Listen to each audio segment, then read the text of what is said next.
Gar, may nag-text sa'yo, magpapalinis daw ng aircon. Tapos after 2 days, Gar, tinext ka uli. Nagtanong, anong ginawa mo? Ba't nag-error? Pag mga ganun, Gar, matakot ka na, Gar. Takot yung gumastos, Gar. Nako po. Aray ko talaga yun, Gar. Tapos nung pagpunta doon, tapos tanongin ka, Gar, kung anong ginawa daw.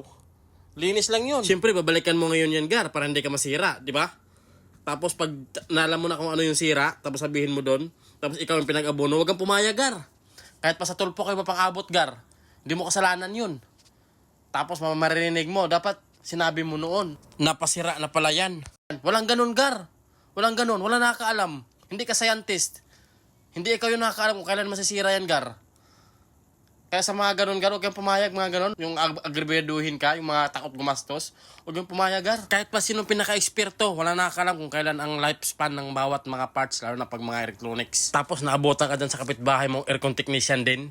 Kaso hindi mo sa kanya pinagawa. Kaya ang sinabi nila, nabasa yan. Pasikat ka, boy!